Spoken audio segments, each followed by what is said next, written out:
আজকে এই যে জেনা, ব্যভিচার, চুরি, ডাকাতি আপনি যা দেখছেন একটাও থাকবে না, নিমিষে বন্ধ হয়ে যাবে। রাষ্ট্র পারে নাকি আমারে বলেন বলেন বলেন। আপনারা এবারে রমাদান দেখেছেন না? পুরো বাজার নিয়ন্ত্রণে। ঢাকা থেকে আসতে 2 দিন করে লাগে, অথচ ঢাকা থেকে আমার ভাইয়েরা উত্তরবঙ্গে এসেছে অনেকে 4 ঘন্টা সময়ের ব্যবধান। সুবহানাল্লাহ বলতে পারেন না? রাষ্ট্র পারে নাকি? রাষ্ট্র যদি আইন করে যারা চুরি করতে ধরা পড়বে, ওরা যদি স্বভাবে চুরি করে কারোর হাতের জায়গায় হাত থাকবে না। 2, 4, 5, 10টা এরকম ছেঁচড়া চোরকে বাইতুল মোকাররম জাতীয় মসজিদের সামনে যদি ওপেনে হাত কেটে দেওয়া হয়, আমার মনে হয় না বাংলায় নতুন করে কেউ চুরি করার সাহস পাবে। ونستعينه ونستغفره ونؤمن به ونتوكل عليه ونعوذ بالله من شرور أنفسنا ومن سيئات أعمالنا من يهدي الله فلا مضل له ومن يضلل فلا هادي له ونشهد أن لا إله إلا الله وحده لا شريك له ونشهد أن سيدنا وحبيبنا ومولانا محمدا عبده ورسوله أرسله بالحق بشيرا ونذيرا وداعيا إلى الله بإذنه وسراجا منيرا فقد قال الله تعالى في كلامه المجيد وبرهانه التوحيد জবান খুলে বলেন আউযু বিল্লাহি মিনাশ শাইতানির রাজীম বিসমিল্লাহির রহমানির রহিম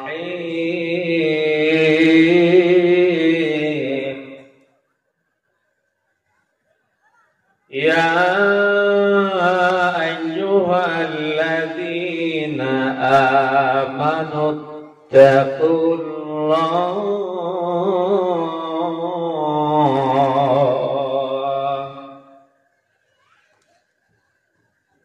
আমানু তাকুল্লাহ হাক্কা তুকাতিহি ওয়া লা তামুতুন্না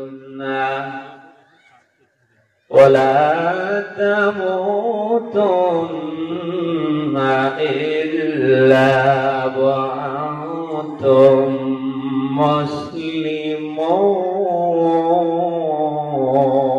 مسلمون صدقت يا ربنا عن أبي أمامة رضي الله تعالى عنه أنه قال قال النبي صلى الله عليه وسلم من أحب لله وأبغض لله وأطاع لله ومنع لله فقد استكمل الإيمان رواه البخاري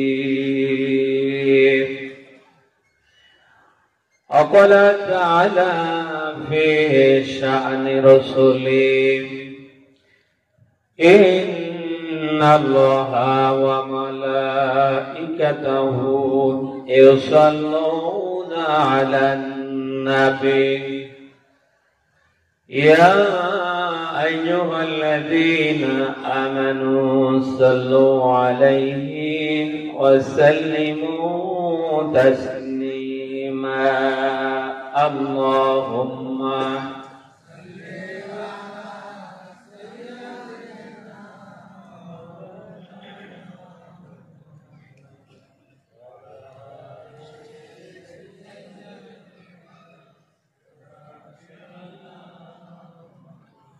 আমার একটি স্বপ্ন পূরণ করো ওগো দয়াময়। তোমার পথে চলতে গিয়ে মরণ যেন হয় আমার, তোমার কথা বলতে গিয়ে না পাই যেন ভয়। আমি অটল যেন থাকতে পারি আল কোরআনের সাথে, ধৈর্য নিয়ে বাঁচতে পারি দিন কায়েমের তরে। আমায় ধৈর্য দিও, সাহস দিও ওগো দয়াময়। তোমারই গান গাইতে গিয়ে না পাই যেন ভয় আমি, তোমার কথা বলতে গিয়ে মরণ যেন হয়। আমার হৃদয় খুলে হাসতে পারি যেন সবার সুখে, আমার নয়ন যেন কাঁদতে পারে মাজলুমানের দুঃখে। আমায় এমন মন দিও, ঈমান দিও ওগো দয়াময়। তোমারই গান গাইতে গিয়ে না পাই যেন ভয় আমি, তোমার পথে চলতে গিয়ে মরণ যেন হয়। আলহামদুলিল্লাহ। বাংলাদেশের ঐতিহ্যবাহী জেলা নওগাঁ বদলগাছি থানার অন্তর্গত শেরপুর উচ্চ বিদ্যালয় মাঠে চতুর্থ বার্ষিক ঐতিহাসিক তাফসীর মাহফিলের স্বনামধন্য সভাপতি জনাব আলহাজ মোহাম্মদ আলমগীর হোসেন চৌধুরী, প্রাক্তন শিক্ষক, শেরপুর উচ্চ বিদ্যালয়।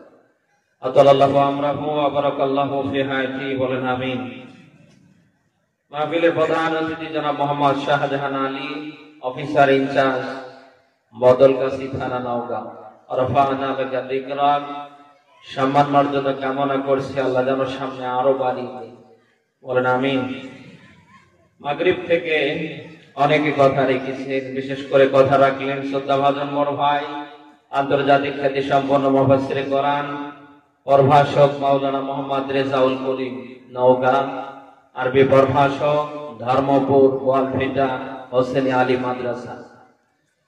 কোরআন থেকে যারা এইভাবে কথা রেখেছেন, আল্লাহ প্রত্যেকের কণ্ঠকে যেন কোরআনের জন্য কবুল করেন। প্রিয় ভাইদের কণ্ঠে আমরা যত কথা শুনেছি, বাস্তব জীবনে যেন আমরা প্রয়োগ করতে পারি, এরকম যোগ্যতা যেন আল্লাহ আমাদের দান করেন। প্রাণপ্রিয় নওগাঁবাসী, সামনে বসা মুসলমান, পর্দার অন্তরালে অগণিতা মা বোন, কোরআন যারা শুনতে এসেছি, খুশি হয়ে বলছি আলহামদুলিল্লাহ। আজকের এই কোরআনের অনুষ্ঠানে আসতে পেরে আমরা খুশি না বেজার? অসংখ্য মানুষের ভেতর থেকে আল্লাহ পাক আপনাকে আমাকে এখানে কবুল করেছে, এটা আপনার আমার জন্য একটা সৌভাগ্য। কারণ পৃথিবীতে মানুষ ইচ্ছে করলেই ভালো কাজ করতে পারে না, ভালো জায়গায় যেতে পারে না, যতক্ষণ না আল্লাহ তাকে কবুল করে। এখানে আমরা যারা এসেছি, আমরা অত্যন্ত সৌভাগ্যবান। আমরা যেন শেষ পর্যন্ত থাকতে পারি, পারবো তো ইনশাআল্লাহ? যতক্ষণ কোরআন থেকে কথা হবে, আমরা যদি বসে শুনতে পারি, আমাদের প্রত্যেকের শ্বাসে প্রশ্বাসে আল্লাহ একটা নেকি দান করবে। কোরআনের মাহফিলে আমরা সবাই মহান মালিকের কাছে ফরিয়াদ করছি, তিনি যেন দয়া করে আমাদের সবাইকে কোরআনের জন্য কবুল করেন। আমরা এসেছি সবাই আল্লাহর কোরআন শুনতে। কি শুনতে এসেছি বলেন তো? মানব জীবনের এমন কোন দিক, এমন কোন বিভাগ বাদ নেই যার ভেতরে আল্লাহ না দিয়েছে। জন্ম থেকে মৃত্যু, রান্নাঘর থেকে রাষ্ট্র জীবন, একেবারে জাহান্নাম থেকে বেঁচে জান্নাতে যাওয়া পর্যন্ত যেখানে যা দরকার সব দিয়েছে কে জানো? কোনটা বাদ নেই। কোরআনে যেহেতু আল্লাহ সব মানব জীবনের জন্য পুরা করে দিয়েছে, এই জন্য আমাদের প্রত্যেকের কাজ হবে আমরা যেন সে কোরআনের সংস্পর্শে থাকতে পারি। পারবো তো ইনশাআল্লাহ? প্রাণ প্রিয় নওগাঁবাসী, মাসকাতের হাদিস বলছি, নবীজি বলেন, আমি দুইটা জিনিস তোমাদের মাঝে রেখে যাচ্ছি, একটা কিতাবুল্লাহ আর একটা সুন্নাতে রাসূলি। আমার উম্মতের এই দুইটা জিনিস যদি তোমরা আঁকড়ে ধরতে পারো, লান তাদিল্লু, নবী সুপারলেটিভ ডিগ্রি প্রয়োগ করে বললেন, তোমরা পথভ্রষ্ট হবে না। প্রায় 9 মাসে আপনি কি বুঝলেন? নবীজির এই কথার উপরে কত গুরুত্ব বহন করে আপনি কি টের পান? আপনি যদি দুনিয়ায় সঠিক পথে থাকতে চান, দুনিয়ায় থেকে যদি জান্নাত অর্জন করতে চান, জীবন যাকার থাক, আপনার কাজ হবে আল্লাহর কোরআনের কাছে আসা, কোরআনকে আঁকড়ে ধরা, এবং জীবনের সব জায়গায় রাসূলকে নেতা হিসাবে মান্য করা। আপনি যতই নামাজ পড়েন, রোজা রাখেন, হজ করেন, যাকাত দেন, আপনি যত ভালো কাজই করেন না কেন, জীবনের সব জায়গায় যদি রাসূলকে নেতা হিসাবে মানতে না পারেন, আপনি মুনাফিক। রাসূলের সাহাবী আব্দুল্লাহ ইবনে উবাই রাসূলের পেছনে নামাজ আদায় করেছিলেন, রমজানে রোজা রেখেছিলেন, রাসূলের সাথে হজ ওমরা করেছিলেন, আমলের কোনো ঘাটতি ছিল না, কিন্তু রাসূলকে সব জায়গায় সে মানতে পারেনি। কথা কি শুনছি? নামাজ পড়তে গিয়ে রাসূলকে মেনেছে, অসুবিধা ছিল না। রোজা রাখতে গিয়ে রাসূলকে মেনেছে, তাতেও সমস্যা ছিল না। রাসূলের সাথে হজ ওমরায় গিয়ে সব করেছে, তাতে কোনো সমস্যা ছিল না। কিন্তু রাজনীতি করতে গিয়ে তখন এই সাহাবী আব্দুল্লাহ ইবনে উবাই রাসূলকে মানতে পারেনি। আমি প্রায় বলি, ধর্মীয় গত দিক থেকে নেতা মানতেন এই সাহাবী আব্দুল্লাহ ইবনে উবাই বিশ্বনবী মুহাম্মদুর রাসূলুল্লাহকে, আর রাজনৈতিক জীবনে নেতা মানতেন আবু জাহেল আর আবু লাহাব। যার কারণে সাহাবী মারা গিয়েছে, রাসূল নিজে জানাজা নিয়ে দাঁড়িয়েছে। ও জানাজা কি আল্লাহ নিয়েছে? বলেন, নাকি সাধারণ কোন মানুষ ইমাম হয়ে জানাজা নিয়ে দাঁড়িয়েছে? রাসূলের মতো মানুষ যার জানাজা নিয়ে দাঁড়িয়ে যায়, আপনি কি টের পাচ্ছেন? জানাজা ফেরত দিয়েছেন কে? এই মঞ্চে একটু চিন্তা ভাবনা করে নেবার চেষ্টা করবেন।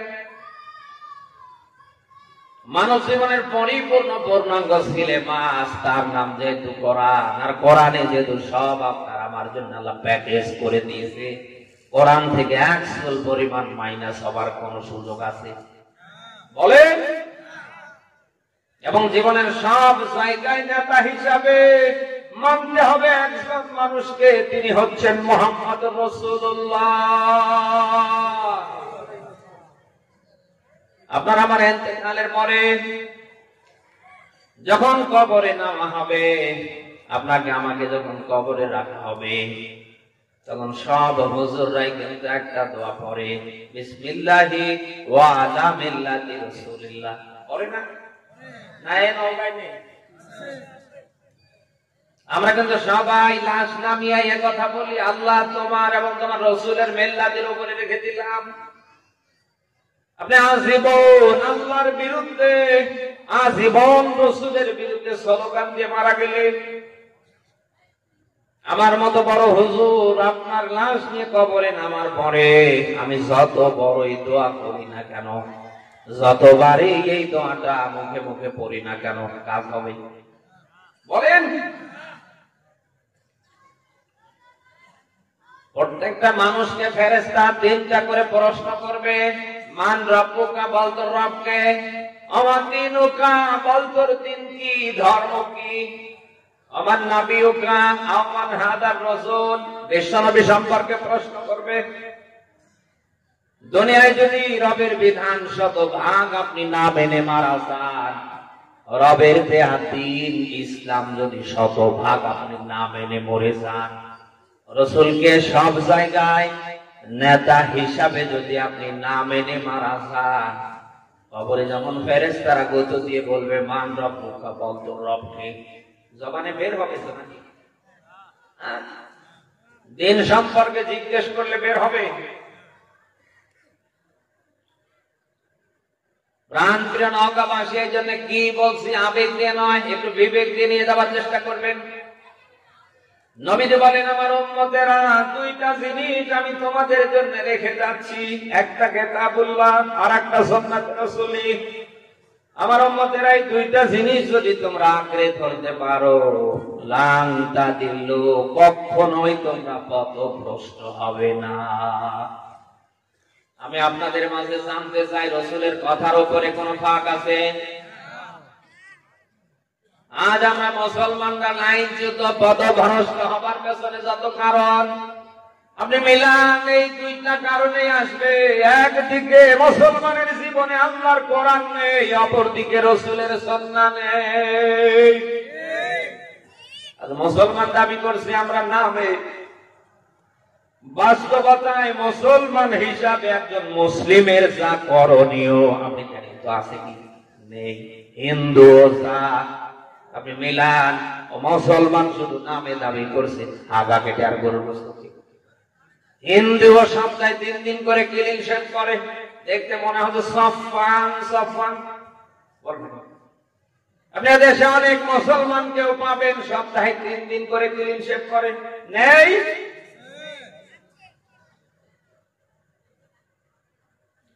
প্রাণপ্রিয় নওগাঁবাসী,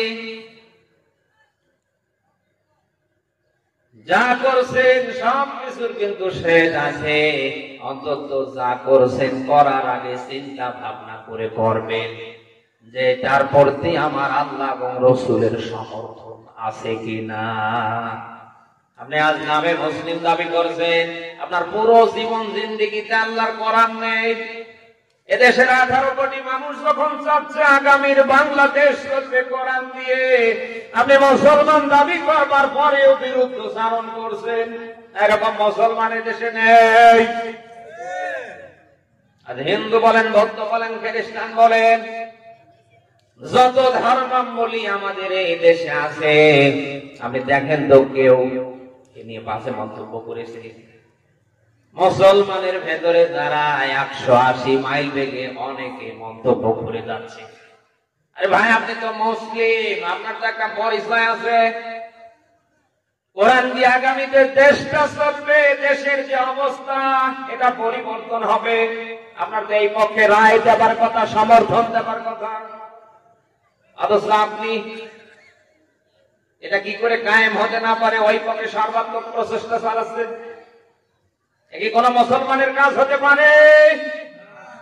ও মরে গেলে ওর কিসের জানাজা, ওর কিসের দাফন, ওর কিসের কি? ওই কুত্তার মতো ফেলে রাখেন অথবা পানিতে আগুনে পুড়িয়ে ফেলে। মুসলমানের ঘরে জন্ম নিয়ে কেউ যদি আল্লাহর বিধান দিয়ে সমাজ চলবে, রাষ্ট্র চলবে, আল্লাহর আইন জমিনে শতভাগ প্রতিষ্ঠিত হবে, ওটা যদি কেউ না চায়, ওই মুসলিম বলা যায় না, ওটা টাকা বসবে। একে আমি বানালাম। আপনি সূরা ইউসুফ 12 নম্বর সূরার 13 নম্বর পারার 7 নম্বর পৃষ্ঠার 106 নম্বর আয়াতে ব্যাখ্যা পাবেন। 1500 বছর পূর্বে আল্লাহ নিজেই ব্যাখ্যা দিয়েছেন। আল্লাহ পাক বলেন, ওমা ইউমিনু আকসারুহুম বিল্লাহ ইল্লা ওয়া হুম মুশরিকুন। বলেন আল্লাহু আকবার। আয়াতের দিকে খেয়াল করেন, আল্লাহ পাক বলেন অধিকাংশ মানুষ আমি আল্লাহর প্রতি বিশ্বাস করে যে আমি আল্লাহ একজন আছি, ইল্লা ওয়া হুম মুশরিকুন। আল্লাহ তাআলা বলেন অথচ এই লোকগুলি মুশরিক। কে বলছেন? বলেন আল্লাহ বলেন অধিকাংশ মানুষ বিশ্বাস করে আমি আল্লাহ একজন আছি, অথচ এই লোকগুলি মুশরিক। কারণ কি? সব আলেমরা ইয়াতে ব্যাখ্যা দিয়েছে আল্লাহ একজন আছে এটা বিশ্বাস করে, কিন্তু আল্লাহর আইন, আল্লাহর বিধান মানে না। যারা মানাতে চায় তাদেরও মানাতে যায় না। এলাকায় এরকম মানুষ নেই বলে ভুল করলাম। কেউ যদি আল্লাহর আইন না মানে, আল্লাহর আইন মানানোর পক্ষে যদি হাত না রাখে, আবার অপরদিকে মানুষের তৈরি করা আইন প্রতিষ্ঠার পেছনে যদি হাত রাখে, বুঝতে হবে ওটা মানুষ না, ওটা টাটকা মুশরিক। ১,৫০০ বছর পূর্বে আল্লাহ মুশরিকদের ব্যাপারে ব্যাখ্যা দিয়েছেন, ইন্নাল মুশরিকুনা নাজাস। আল্লাহ বলেন মুশরিকরা গোষ্ঠী শুদ্ধ নাপাক। কে বলছে? আমরা মনে করি যারা মাটি দিয়ে মূর্তি বানায় এরাই মনে হয় মুশরিক। কে বলেছে আপনারে? পৃথিবীতে যারা আল্লাহর সাথে অন্য কাউকে মুখোমুখি দাঁড় করায়, আল্লাহর সাথে যারা মানুষকে দাঁড় করিয়ে ফেলে, আল্লাহর কাছাকাছি যারা এই মানুষকে দাঁড় করিয়ে ফেলে, তাদেরকে বলা হয় মুশরিক। তাদেরকে কি বলা হয়? আরো জোরে বলেন। শিরক থেকে মুশরিক। যারা শিরক করে তাদের বলা হয় কি? না, মুশরিক। কথা কি শুনতেছে? আল্লাহর কাছাকাছি দাঁড়ানোর মতো ক্ষমতা পৃথিবীর কারোর আছে?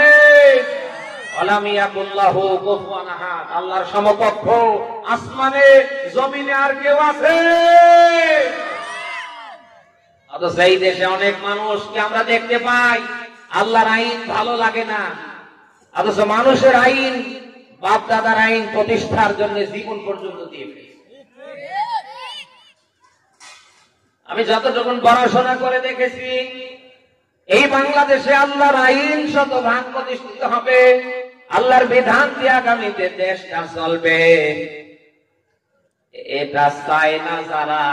কেন চায় না? আমি কেনর জবাব দিচ্ছি।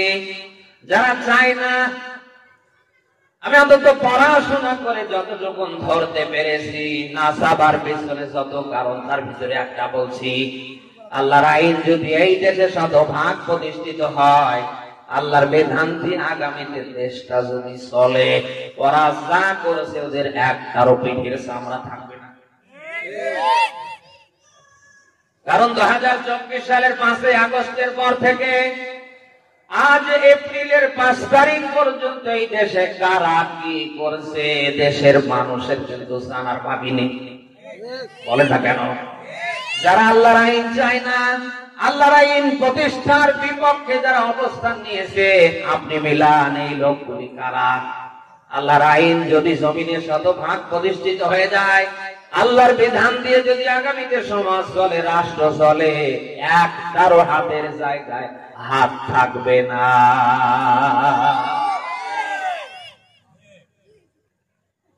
নইলে মুসলমানের ঘরে জন্ম নিয়ে বিরোধিতা করবে বলেন? আজ দেশের যে পরিবেশ পরিস্থিতি, আপনি বলেন এটাকে কন্ট্রোল করতে গেলে কোরআনের সুশাসন প্রতিষ্ঠার কোন বিকল্প আছে? মানুষের তৈরি করা মতবাদ দিয়ে, আইন দিয়ে আপনি যতই চেষ্টা করেন, এই দেশে শতভাগ শান্তি আপনি প্রতিষ্ঠা করতে পারেন না, পারবেন না।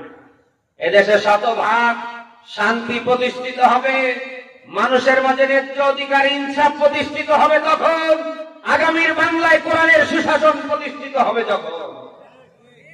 আমরা কি সেই কোরআনের সুশাসন প্রতিষ্ঠার পক্ষে আছি? কারা আছি দেখি? লিল্লাহে তাকবীর। আল্লাহ যেন কবুল করে। দেশ স্বাধীনের 53 বছর তো প্রায় পেরিয়ে যাচ্ছে। আমরা তো অনেকের শাসন অনেক ভাবে দেখলাম। সামনে আল্লাহর কোরআন দিয়ে যারা দেশটা চালাতে চায়, আমরা তাদের শাসন দেখতে চাই। ঠিক আছে তো? সবার শাসন দেখা শেষ, সামনে আল্লাহর কোরআনের বাংলাদেশ। বিশ্বাস করুন, আগামীর বাংলাদেশ যদি কোরআন সুন্নাহ ভিত্তিক পরিচালিত হয়, মানুষ তাদের হারানো অধিকার ফিরে পাবে, মানুষের ভিতরে কোনো বৈষম্য থাকবে না, ইনসাফ শতভাগ প্রতিষ্ঠিত হবে ইনশাআল্লাহ।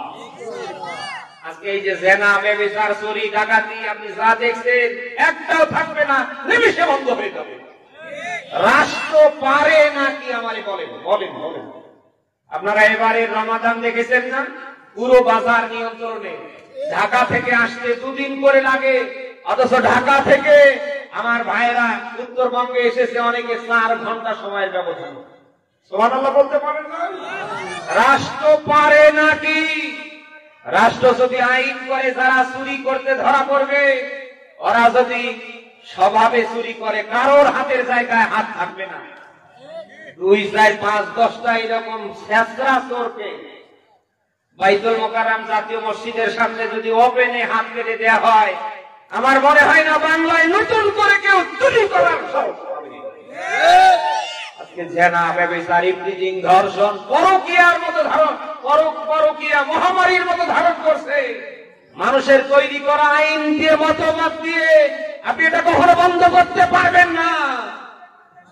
রাষ্ট্র যদি কালকে আল্লাহর কোরআন দিয়ে আইন করে যারা জেনা, ব্যভিচার, ইফটিজিং, ধর্ষণ, পরকীয়া করতে ধরা পড়বে, অবিবাহিত যদি হয় মিয়াটা জালদা 100 ঘরে বেতরা ভাগ করো। কত? আরো জোরে। আর যদি বিবাহিত নারী পুরুষ হয় কমর পর্যন্ত মাটির নিচে পুঁতে ইট পাটকেল মারো ততক্ষণ ওরা মরেনি যতক্ষণ। এটা যদি বাইতুল মোকাররম জাতীয় মসজিদের সামনে ওপেনে করা হয়, ও বাংলার মুসলমান, এদেশে ধর্ষণ, জেনা, ব্যভিচার, ইফটিজিং, পরকীয়া বেড়ে যাওয়া তো দূরের কথা, যুবকদের পুরুষদের রাতের নাইট পর্যন্ত বন্ধ হয়ে যাবে। এই জন্য আমরা দল ভিন্ন করতে পারি, আমাদের রাজনীতি ভিন্ন হতে পারে। আগামীর বাংলাদেশ একটি সমৃদ্ধশালী বাংলাদেশ তৈরি হবে, এই পক্ষে আমরা সবাই এক না? কারা এক আছি দেখি লিল্লাহে তাকবীর। আল্লাহ যেন দেশের জন্য আমাদের সবাইকে কবুল করে। আমাদের রাজনীতি ভিন্ন হতে পারে, আকীদাগত মত পার্থক্য থাকতে পারে, কিন্তু আগামীর বাংলাদেশ কোরআন সুন্নাহ ভিত্তিক চলবে, এই পক্ষে আমরা এক না? আল্লাহ যেন আমাকে সহ সকলকে কবুল করে।